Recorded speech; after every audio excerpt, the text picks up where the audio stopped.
पता नहीं आज किस जमाने में कुरान और हदीस के पढ़ने वालों को, किताब और सुन्नत के दिलदादाओं को बुखारी और मुस्लिम के साथ डिग्री लेकर आलिम और फाजिल बन जाने वालों को ये अथॉरिटी किसने दे दी और ये पावर किसने दे दिया कि मौलाना जर्जीस आएंगे तो हम नहीं आएंगे,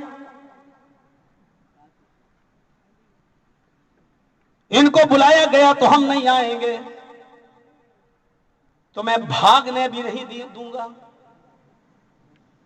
लल्लापुरा वालों गवाह रहना, मुस्लिम इंटर कॉलेज में जमा होने वालों गवाह रहना, नबी ने सुलह के दरवाजे खोले, हम भी तुम्हारे सामने सुलह के दरवाजे खोल कर जाते हैं।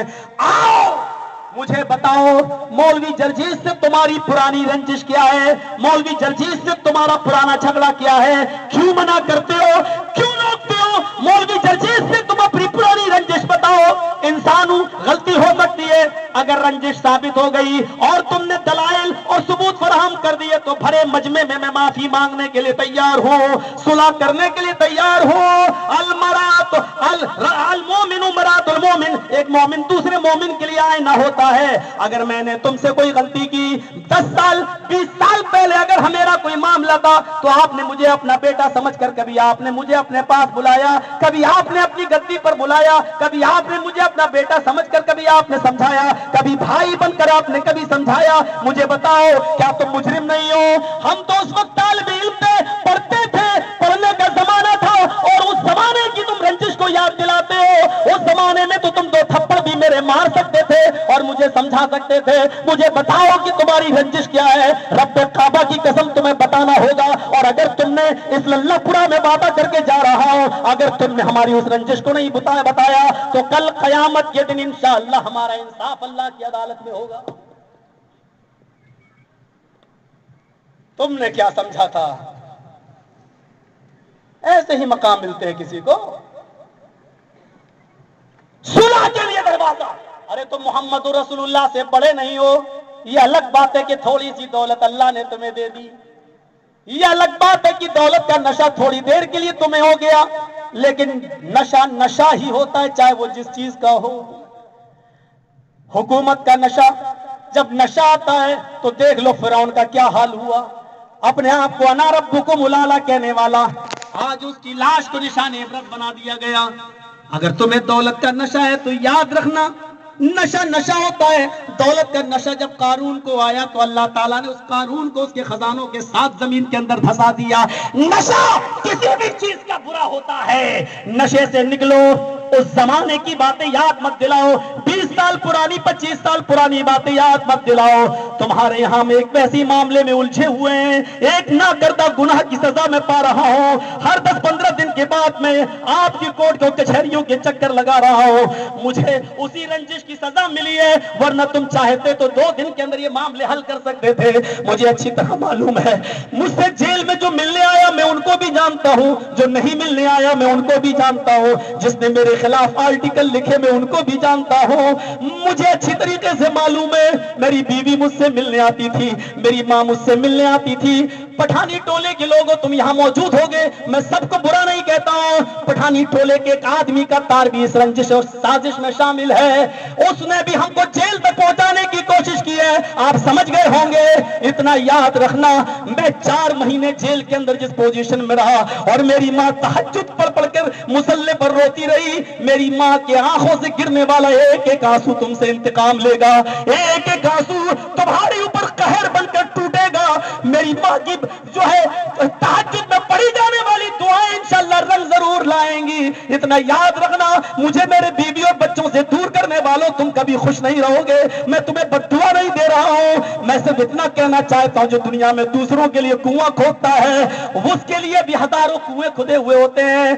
आज तुमने एक झूठे केस के अंदर मुझे फंसाया, जबकि तुम्हें अच्छी तरीके से मालूम है कि जिस इलाके की वो लड़की है दूसरा मौलवी उसको लेके जा रहा है। यही टाटा सोमो पर वो बुक होती है और यहाँ के 4 व्हीलर पर बैठ कर दूसरे मौलवी के साथ इटावा जाती है। 4 दिन वो इटावा में दूसरे मौलवी के साथ रहती है, 4 दिन तक वहां रहती है और एक बार नहीं 4-4 बार वो लड़की इटावा के अंदर जाती है और उसी मौलवी के घर रुकती है। मेरे भाइयों, इतना याद रखना, इतनी सफाई मुझे जरूर کہنا تھی، میں آپ کو اپنا کلچر بتا دینا چاہتا ہوں اور یہ تہذیب بتا دینا چاہتا ہوں کہ معاملات دوسروں کے ساتھ ہو لیکن کس طریقے سے مجھے الجھایا گیا ہے، انشاءاللہ اس کی عدالت میں دیر ضرور ہے لیکن اندھیر نہیں۔ اتنا کہنا تھا اور کہوں گا، کیوں نہیں کہوں، آرٹیکل تم لکھو، مجرم کو سزا ملنی ہی چاہیے، بعد میں ڈیلیٹ کرو، مجھے سب معلوم ہے۔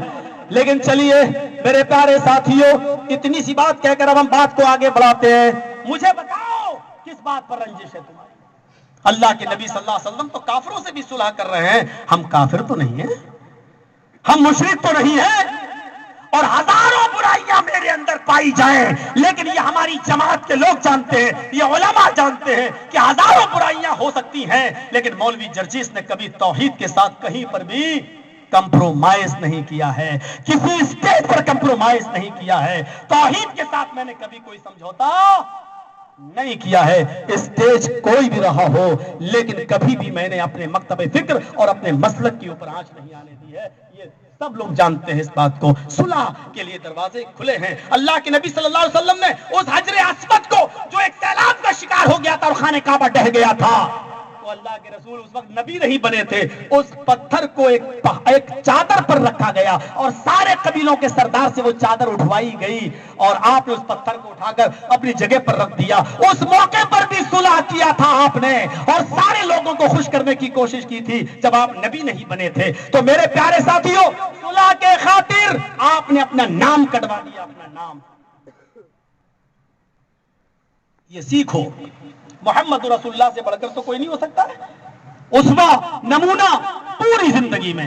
آئیے ابو جندل کو بھی واپس کر رہے ہیں، صحابہ کی غیرت للکار رہی ہے، نہیں اے اللہ کے نبی ہمیں مرنا گوارا ہے لیکن اتنا دب کر سمجھوتا کرنا گوارا نہیں، لیکن نبی نے کہا نہیں سب ٹھیک ہو جائے گا، مجھے سمجھوتا کرنا ہے، سمجھوتا کر لیا گیا، چلے گئے سب۔ اب دیکھ لیجئے اس صلح کا اثر کیا ہوا، دیکھ لیجئے وقتی طور پر تھوڑی سی ہار تھی ہماری لیکن اس صلح کا اثر یہ ہوا کہ پورا مکہ کچھ ہی دنوں کے اندر محمد رسول اللہ کے زیر اقتدار آ گیا، پورے مکے پر محمد رسول اللہ صلی اللہ علیہ وسلم کی حکومت چھا گئی اور اللہ کے رسول 10,000 صحابہ کے ساتھ فاتحانہ مکے کے اندر داخل ہوتے ہیں اور مکے کو وجے کر لیتے ہیں، مکہ کو پر وجے پراپت ہو جاتی ہے، جیت حاصل ہو جاتی ہے۔